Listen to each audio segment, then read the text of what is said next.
जय हिंद सभी लोगों को। ये इतिहास का अगला वीडियो है जिसमें प्राचीन इतिहास को जानने के जो हमने स्रोत थे उसे 3 भागों में बांटा था। पहला लिखा था पुरातात्विक स्रोत, और पुरातात्विक स्रोत में हमने सिक्का तथा अभिलेख को शामिल किया था। उसके बाद दूसरे भाग में बांटा था विदेशी यात्री, कुछ विदेशी यात्री भी बताए थे इससे पहले वीडियो में। और इसके बाद वीडियो को आगे जो इतिहास को है उसे हमने बांटा था साहित्यिक स्रोत में। साहित्यिक स्रोत को भी 2 में विभाजित कर लिया था, एक था गैर धार्मिक और एक था धार्मिक। अब गैर धार्मिक में हमने आपको बता दिया था जिसका किसी धर्म से संबंध नहीं होता है वो गैर धार्मिक आ जाता है, जिसमें मैंने आपको बताया था जो अर्थशास्त्र है वो गैर धार्मिक है। क्या है? गैर धार्मिक है।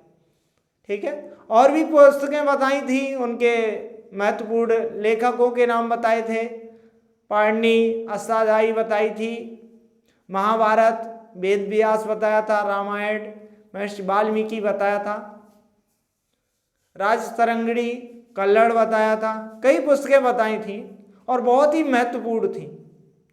जो भी लोग हमारे इस वीडियो को देख रहे हैं, इससे पहले के वीडियो अगर आप देख लेते हैं तो आपको बेहतर समझ में आएगा।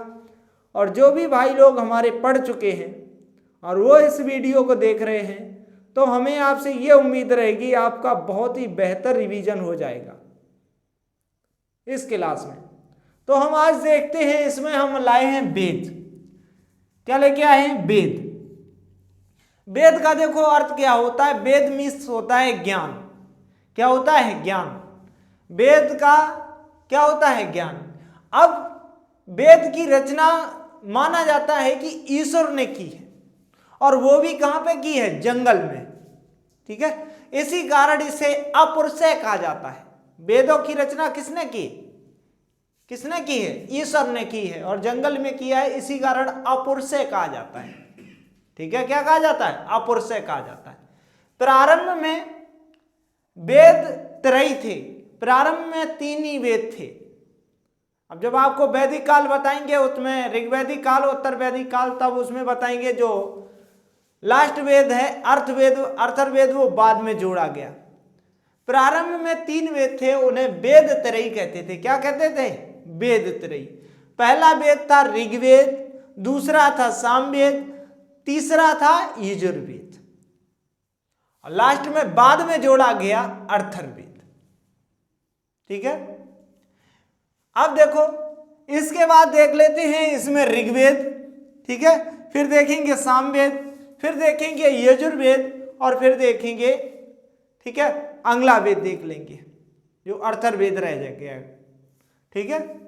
वो उसके बाद देख लेंगे, और फिर जो भी वेदों के उपवेद हैं, ब्राह्मण ग्रंथ हैं, वो सब अगले एक पूरी स्लाइड में देख लेंगे। ठीक है। तो इसमें देखते हैं ऋग्वेद।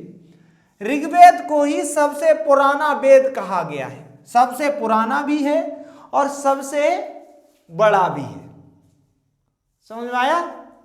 सबसे पुराना वेद और सबसे बड़ा वेद ऋग्वेद है। इसमें 10 मंडल हैं। कितने मंडल हैं? 10 मंडल हैं, और 1028 सूक्ति हैं।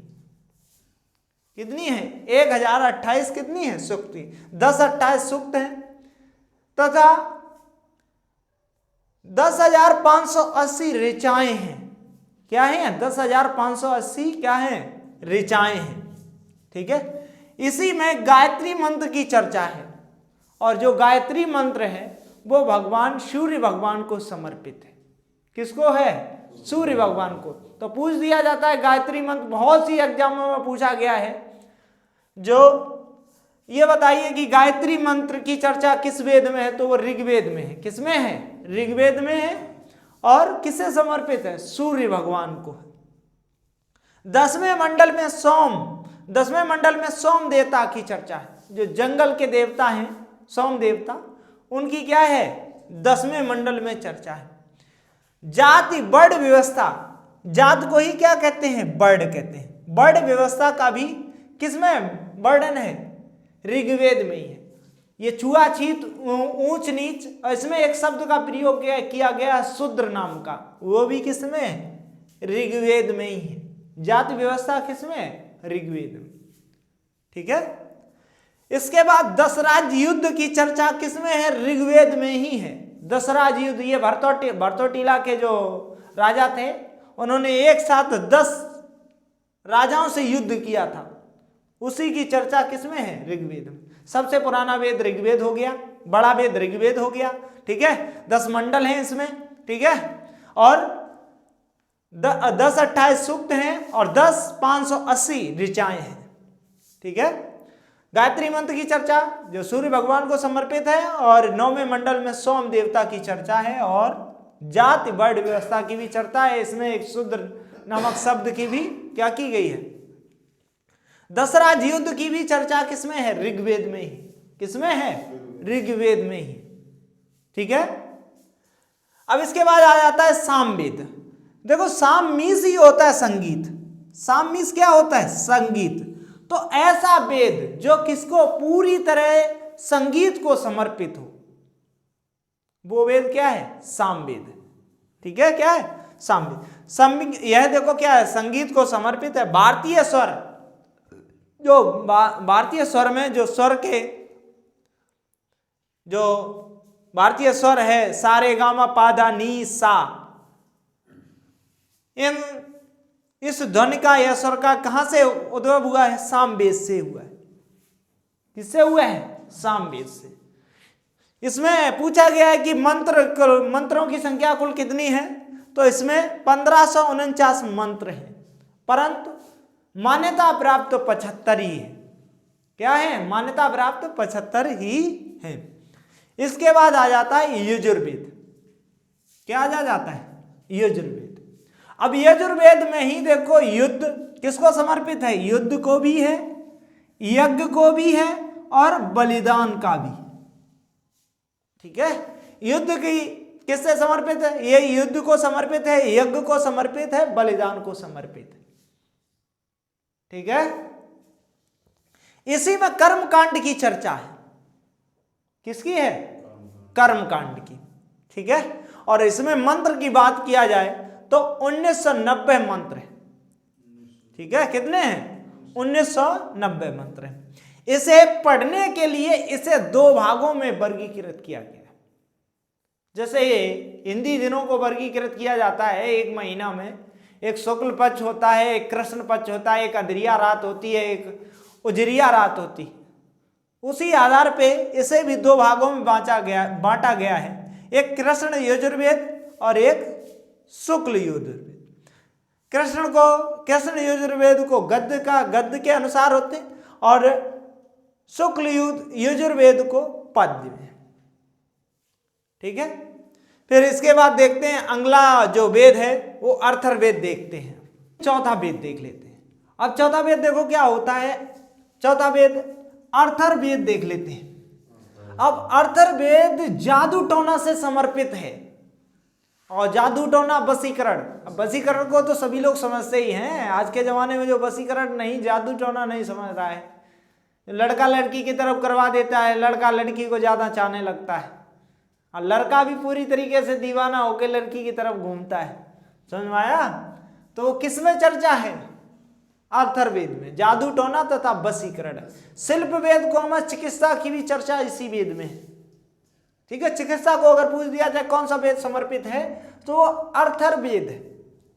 कौन सा है, अर्थर्वेद। ठीक है। अब इसमें क्या था, ये जो अर्थर्वेद था वो वेद त्रयी में उत्तर वैदिक काल में जोड़ा गया था, तब मिला के 4 वेद हुए थे। शुरू में प्रारंभ में कितने, 3 वेद थे। ठीक है। और इसमें देखा जाए तो 6000 मंत्र हैं। मंत्रों की संख्या कितनी है, 6000। अब देखो मैंने सभी वेदों के वेद और वेदों के जानने वाले ज्ञानी और उनके ब्राह्मण ग्रंथ और ब्राह्मण ग्रंथ वेदों के उपवेद और उपवेद को जानने वालों की क्या कर ली है, एक पूरी साड़ी बना ली। और इसे आप जब भी पढ़ें या जब भी देखें या इसका स्क्रीनशॉट अवश्य ले लें, इसे 2-3 बार अवश्य देखें। शायद ही कोई ऐसा एग्जाम होगा अगर वेद पूछा जाए तो यहां से ना पूछा जाए। आपके लिए बहुत ही महत्वपूर्ण रहने वाला है ये। पहले आ जाता, पहला वेद आ जाता है ऋग्वेद, और ऋग्वेद को जानने वाला वो होता है होत्री, लिखा होगा कहीं होत्र लिखा होगा, ठीक है। ऋग्वेद को जानने वाला कौन होता है? होत्री, ठीक है। सामवेद को जानने वाला उद्गाता होता है, ठीक है। ज्ञानी कौन होता है? सामवेद का उद्गाता होता है। कौन होता है? उद्गाता। और यजुर्वेद का होता है अधर्व्यु। कौन होता है? अधर्व्यु। और अथर्ववेद के जो ज्ञानी है वो ब्रह्मा है। कौन है? ब्रह्मा, ठीक है। पहला बता ही दिया, ऋग्वेद के ज्ञाता कौन हो जाएंगे? होत्री हो जाएंगे, सामवेद के उद्गाता हो जाएंगे, और यजुर्वेद के अधर्व्यु हो जाएंगे, और अथर्ववेद के कौन हो जाएंगे? ब्रह्मा हो जाएंगे, ठीक है। इसके बाद देख लेते हैं ब्राह्मण ग्रंथ। ऋग्वेद का ब्राह्मण ग्रंथ क्या है? कौशिकीय है और ऐत्रेय है। कौशिकीय ऐत्रेय है किसका? ऋग्वेद का ब्राह्मण ग्रंथ। क्या है ऋग्वेद का ब्राह्मण ग्रंथ? कौशिकीय ऐत्रेय, ठीक है, ऐत्रेय, ठीक है। इसके बाद आ जाता है सामवेद का क्या है? पंचवीस है। कौन है? पंचवीस है। ये ब्राह्मण ग्रंथ बता रहा हूं, ठीक है। और यजुर्वेद का है तैत्रेय और शतपथ। शतपथ सबसे बड़ा ब्राह्मण ग्रंथ है। अगर पूछा जाए सबसे बड़ा ब्राह्मण ग्रंथ कौन सा है तो वो शतपथ है, ठीक है। इसके बाद अथर्ववेद का ब्राह्मण हो जाता है गौपथ हो जाता है। कौन सा हो जाता है? गौपथ, ठीक है। ऋग्वेद के ज्ञाता होत्री हो जाते हैं, और अथर्ववेद के ज्ञाता कौन बताए थे? ब्रह्मा, ठीक है। और सामवेद के उद्गाता और यजुर्वेद के अधर्व्यु बताए थे। फिर ब्राह्मण ग्रंथ कौशिकीय, ऋग्वेद का कौशिकीय व ऐत्रेय, फिर पंचवीस हो जाएगा, और तैत्रेय हो जाएगा, तैत्रेय शतपथ हो जाएगा। इसके बाद अथर्ववेद का हो जाएगा गौपथ। अब ऋग्वेद का उपवेद होता है आयुर्वेद। ऋग्वेद का उपवेद क्या है? आयुर्वेद है। और आयुर्वेद को जानने वाले प्रजापति हैं। कौन है? प्रजापति। तो उपवेद के अगर ज्ञान यानी कि आयुर्वेद के ज्ञानी पूछे जाएं तो प्रजापति है। कौन है? प्रजापति। और गंधर्व वेद के नारद है। आपको देख रहा है महिलाओं से संबंधित गंधर्व वेद लग रहा है तो वो क्या हो जाएगा? नारद हो जाएगा, ठीक है। कौन हो जाएंगे? नारद। और यजुर्वेद, यजुर्वेद यानी कि धनुष से संबंधित हो धनुर्वेद हो जाएगा इसका उपवेद। और इसके जानने वाले विश्वामित्र है। कौन है? विश्वामित्र है। और अथर्ववेद का उपवेद है शिल्पवेद, और शिल्पवेद को जानने वाले हैं विश्वकर्मा। कहा जाता है जितनी भी संरचना हुई है ये हमको सबको किसने बनाया था? सही से विश्वकर्मा ने बनाया था। तो अथर्ववेद का शिल्पवेद, शिल्पवेद को जानने वाले विश्वकर्मा, ठीक है। अब एक साथ देख लेते हैं ऋग्वेद, ऋग्वेद का ज्ञानी होत्र, ब्राह्मण ग्रंथ कौशिकीय ऐत्रेय, उपवेद क्या हो जाएगा? आयुर्वेद, ज्ञानी प्रजापति हो जाएंगे। किसके? आयुर्वेद के ज्ञानी प्रजापति। जबकि अगर ऋग्वेद के ज्ञानी पूछे जाएं तो क्या हो जाएगा? होत्री हो जाएंगे। और ब्राह्मण ग्रंथ की बात की जाए तो कौशिकी व क्या हो जाएगा? ऐत्रेय हो जाएगा। सामवेद क्या हो जाएगा? उद्गाता ज्ञानी हो जाएंगे। और ब्राह्मण ग्रंथ पंचवीस हो जाएगा। सामवेद, साम में क्या लगाओ? पंच, साम में क्या लगाओ? पंच, तो क्या हो गया? ब्राह्मण ग्रंथ क्या हो गया? पंच, ठीक है। और जब भी पंच, जब भी साम में क्या लगाओ? जब भी साम है तो उसमें उद्घाटन करना है, तो सामवेद क्या हो जाएगा? उद्घाटन, तो उसमें क्या लगाओ? जब भी किसी का उद्घाटन करते हैं तो यानी सामवेद में होता है किसी का उद्घाटन करते हैं उसमें क्या लगा लेते हैं? पंच। तो पंच को हटाना पड़ता है, ठीक है। जब हटाओगे तो इसका क्या हो जाएगा, ब्राह्मण ग्रंथ इसका पंचविश हो जाएगा और उपवेद गंधर्व वेद हो जाएगा, नारद हो जाएंगे ज्ञानी गंधर्व वेद के, यजुर्वेद का अधर्यु जानने वाले, और इसके ब्राह्मण ग्रंथ तैतरेय शतपथ हो जाएगा, और ये धनुर्वेद हो जाएगा, और इसे जानने वाले विश्वामित्र हो जाएंगे, और ये इसका देखो क्या हो जाएगा, अर्थवेद का ब्रह्मा और गौपथ, और क्या आ जाएगा, शिल्पवेद। आप इसे वीडियो को भी बंद करके कई बार रिवाइज करें और तब ये आपका टॉपिक कंप्लीट हो जाएगा। इससे आगे की सीरीज जो अगला वीडियो है वो इस वीडियो के बाद हम अपलोड करेंगे। और सभी को हमारा जय हिंद। अगर आपको वीडियो पसंद आ रहा है तो वीडियो को लाइक अवश्य करें, शेयर करें, और हमारे चैनल को सपोर्ट कर सकते हैं तो सपोर्ट करें। जय हिंद सभी को।